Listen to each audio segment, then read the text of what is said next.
Welcome to Vijay's info. பிள்ளைங்களுக்கெல்லாம் ஸ்கூலுக்கு leave விட்டாச்சு.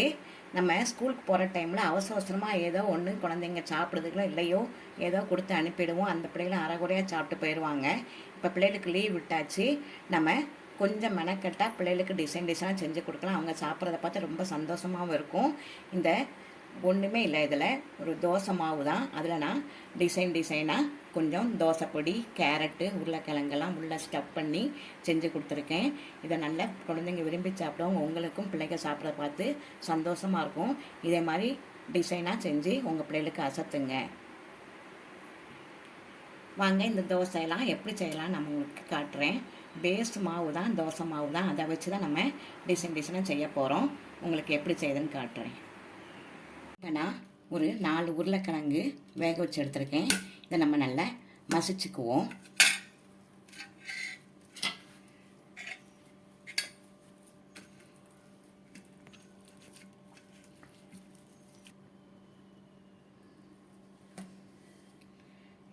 இதில் கொஞ்சமாக இஞ்சி பூண்டு விழுது போட்டுக்கலாம்.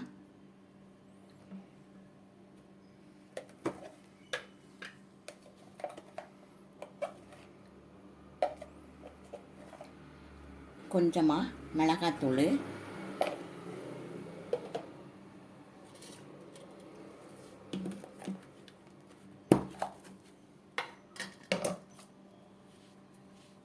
ஒரு பிஞ்சு உப்பு. இதை நல்லா கலந்து விட்டுக்கலாம்.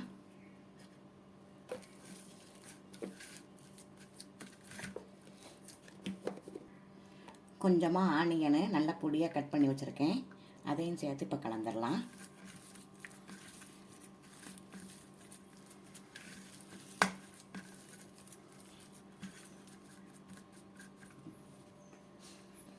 நம்ம எப்போவுமே பேசிக்காக சுடுற இட்லி மாவு, தோசை மாவு தான்.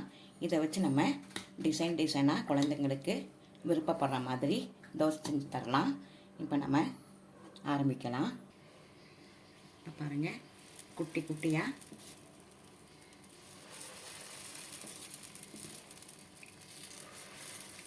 மினி தோசை மாதிரி விட்டுக்கலாம்.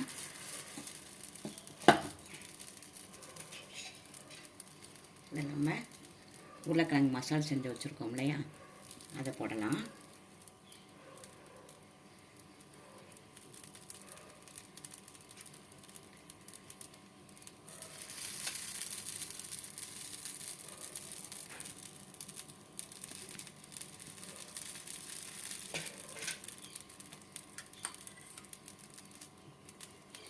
இப்போ நார்மலாக தோசை சுட்டால் பிள்ளைங்க சாப்பிட மாட்டாங்க. லீவு டைமில் இப்படி கொஞ்சம் மெனக்கெட்டு டிசைன்ஸ்லாம் செய்யுங்க. நல்லா விருப்பப்பட்டு சாப்பிடுவாங்க பிள்ளைங்க.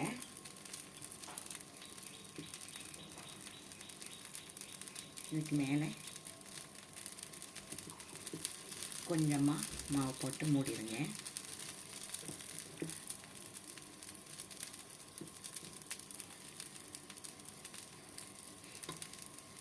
வேகட்டும். திருப்பி போட்டுடலாம்.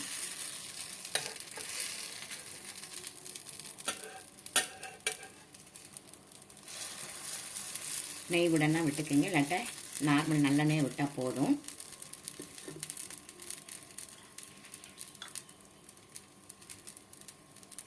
பார்க்கறதுக்கு எவ்வளோ அழகாக இருக்குது பாருங்கள். குழந்தைங்க நல்லா விரும்பி சாப்பிடுவாங்க இதை. இப்போ 2 சைடு நல்லா திருப்பி போட்டு வேக வச்சு எடுத்துருவோம்.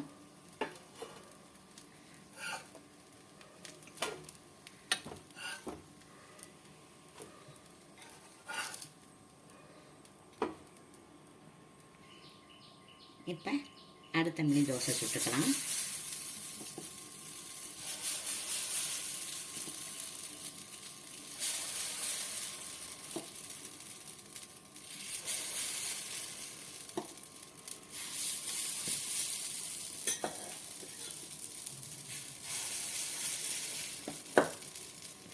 இதில் நம்ம கேரட் போடலாம்.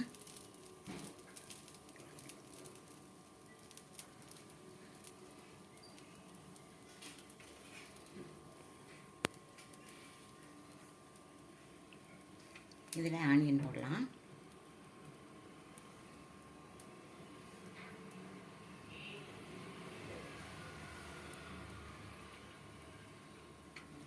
அதே மாதிரி கொஞ்சம் கொஞ்சமாக மாவு வச்சு மூடிடலாம்.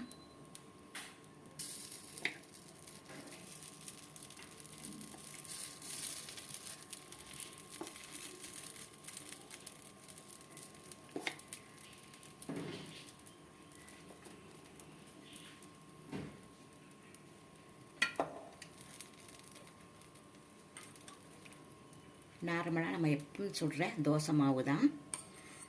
இப்படி செஞ்சோம்னா பிள்ளைங்க சாப்பிடுவாங்க. சாதா தோசை செஞ்சு கொடுத்தோம்னா சாப்பிடவே மாட்டாங்க, வேண்டான்றுவாங்க. இதை பாருங்கள், கலர்ஃபுல்லாகவும் இருக்கும், நல்ல டேஸ்ட்டாகவும் இருக்கும், ஹெல்த்தியாகவும் இருக்கும். நல்லா திருப்பி போடுங்க, 2 சைடு நல்லா வேகட்டும். அவ்வளோதான், இதை எடுத்துடலாம்.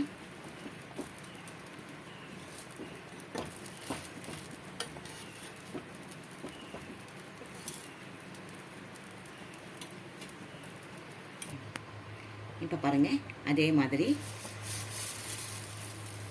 குட்டி குட்டியாக 2 தோசை சுட்டுக்கலாம்.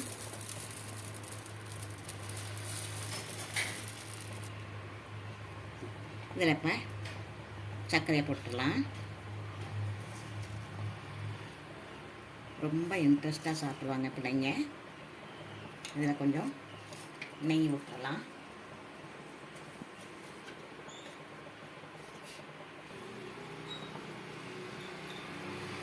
நல்லா நெய்யை விட்டுருங்க. நல்லா சக்கரைலாம் கரைஞ்சி செம்ம டேஸ்ட்டாக இருக்கும் குழந்தைங்க சாப்பிட்றப்போ.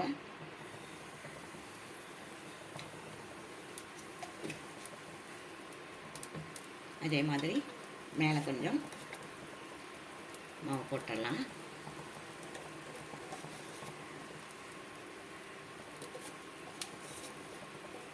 அசத்தலான மினி டிஃபன் ரெடி ஆயிடுச்சு பாருங்கள்.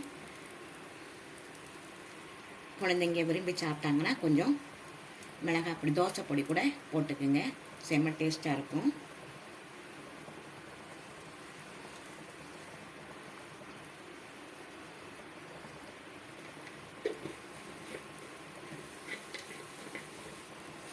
நல்லா திருப்பி போட்டாச்சு. இப்போ எடுத்துடலாம்.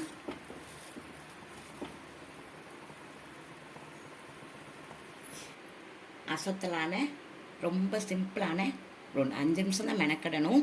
நல்லா சாதா தோசைக்கு பதிலாக இப்படி வெரைட்டியாக சுட்டு கொடுங்க, குழந்தைங்க நல்லா விரும்பி சாப்பிடுவாங்க. ஸ்கூல் டைமில் தான் அறக்க பறக்க நம்ம எதையும் செஞ்சு தர முடியாது, ஏதோ ஒன்று சாப்பிட்டு போகுங்க. இப்போ ஒரு 10 நிமிஷம் நம்ம மெனக்கிட்டோம்னா டிசைனாக செஞ்சிடலாம். குழந்தைங்க நல்லா விரும்பி சாப்பிடுவாங்க, ரொம்ப இன்ட்ரெஸ்ட்டாகவும் இருப்பாங்க.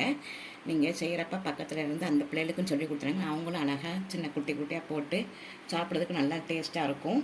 இந்த ரெசிபி உங்களுக்கு பிடிச்சிருந்ததுன்னா லைக் பண்ணுங்கள், ஷேர் பண்ணுங்கள், சப்ஸ்கிரைப் பண்ணுங்கள், பெல் ஐக்கானை தட்டி விடுங்க. மற்றும் ஒரு நல்ல கிட்ஸ் ரெசிபியோடு உங்களை சந்திக்கிறேன். பாய்.